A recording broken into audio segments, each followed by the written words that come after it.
గోపవరం పంచాయతీలోని ప్రజలందరికీ క్లారిటీ వదలుచుకున్నాను.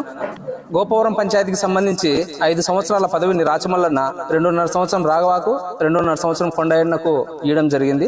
అందులో భాగంగా రాఘవ 2.5 సంవత్సరం పదవి అయిపోయిన తర్వాత కొండయ్యన్నకు ఇవ్వడం జరిగింది. రాఘవతో రాజీనామా చేపించి అన్న ఏం తప్పు చేయలేదు, అన్న కొండయ్యన్నకు పదవి ఇచ్చినాడు. ఆయన దాదాపు 1.5 సంవత్సరం ఒక సంవత్సరం వరకు పదవి అనుభవించినాడు. అనుభవించిన తర్వాత గవర్నమెంట్ మారింది. గవర్నమెంట్ మారిన తర్వాత వ్యాపారస్తునైన నన్ను మీరు రాజకీయాలలోకి తెచ్చినారు. గవర్నమెంట్ మారింది.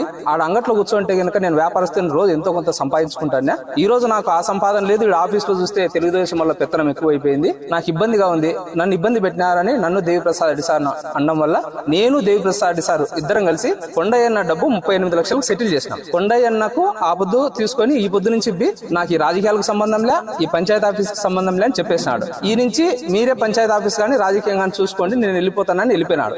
అట్లా డబ్బు తీసుకొని వెళ్లిపోయిన వ్యక్తి మళ్ళా పదవి ఎట్లా అడుగుతాడు? అతనికి పదవికి ఏం సంబంధం?